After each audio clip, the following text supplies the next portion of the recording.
ശ്രീലങ്ക സന്ദർശിക്കാൻ ആഗ്രഹിക്കുന്നവർക്കായി പുത്തൻ യാത്രാ നിയമം പ്രഖ്യാപിച്ച് ശ്രീലങ്കൻ സർക്കാർ.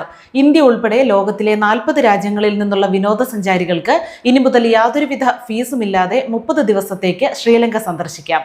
ഇലക്ട്രോണിക് ട്രാവൽ ഓതറൈസേഷൻ അഥവാ ETA വഴിയാണ് ഈ ആനുകൂല്യം ലഭിക്കുക. പുതിയ പരിഷ്കാരം നിലവിൽ വന്നു കഴിഞ്ഞു. ETA വഴി യാത്ര ചെയ്യാൻ യോഗ്യതയുള്ള വിനോദസഞ്ചാരികൾക്ക് ശ്രീലങ്കയിൽ പ്രവേശിക്കാൻ പ്രത്യേകം വിസയുടെ ആവശ്യമില്ല. എന്നാൽ യാത്ര തിരിക്കുന്നതിന് മുൻപായി ഡിജിറ്റൽ ഇലക്ട്രോണിക് ട്രാവൽ അതോറിറ്റി വഴി അനുമതി തേടിയിരിക്കണം. ഇപ്പോൾ തിരഞ്ഞെടുക്കപ്പെട്ട 40 രാജ്യങ്ങളിലെ പൗരന്മാർക്ക് യാതൊരുവിധ നിരക്കുമില്ലാതെ ഇതിനായി ഓൺലൈൻ വഴി അപേക്ഷിക്കാവുന്നതാണ്. മുൻപ് സാർക്ക് രാജ്യങ്ങളിൽ നിന്നുള്ള അപേക്ഷകർ 30 ദിവസത്തെ ഡബിൾ എൻട്രി ടൂറിസ്റ്റ് വിസയ്ക്കായി $20 മറ്റ് രാജ്യങ്ങളിൽ നിന്നുള്ളവർ $50 ഫീസായി നൽകണമായിരുന്നു.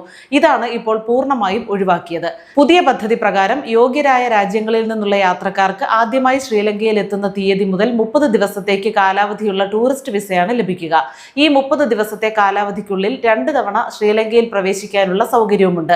30 ദിവസത്തിൽ കൂടുതൽ ശ്രീലങ്കയിൽ തുടരാൻ ആഗ്രഹിക്കുന്നവർക്ക് നിശ്ചിത ഫീസ് ഒടുക്കി വിസ കാലാവധി നീട്ടാൻ അപേക്ഷിക്കാവുന്നതാണ്. ഇന്ത്യൻ പാസ്പോർട്ട് കൈവശമുള്ളവർക്ക് ഈ പുതിയ പരിഷ്കാരം യാത്രാ നടപടികൾ വളരെ ലളിതമാക്കും. 2026 ഫെബ്രുവരിയിൽ പുതുക്കിയ ഹെൻലി പാസ്പോർട്ട് ഇൻഡെക്സ് പ്രകാരം ഇന്ത്യക്കാർക്ക് ശ്രീലങ്കയിൽ 1 അറൈവൽ വിസ സൗകര്യമാണ് ഉണ്ടായിരുന്നത്. ഇത് സൗകര്യപ്രദമായിരുന്നെങ്കിലും വിമാനം ഇറങ്ങിയ ശേഷം വിമാനത്താവളത്തിൽ വെച്ച് പല നടപടിക്രമങ്ങളും പൂർത്തിയാക്കേണ്ടി വന്നിരുന്നു. എന്നാൽ പുതിയ ETA നിലവിൽ വരുന്നതോടെ ഇന്ത്യൻ യാത്രക്കാർക്ക് യാത്ര തിരിക്കുന്നതിന് മുൻപ് തന്നെ ഔദ്യോഗിക വെബ്സൈറ്റിലൂടെ ഓൺലൈനായി ഈ നടപടികൾ പൂർത്തിയാക്കാം. ഇത് വിമാനത്താവളത്തിലെ പരിശോധനകൾ കൂടുതൽ വേഗത്തിലാക്കാനും സമയം ലാഭിക്കാനും സഹായിക്കും.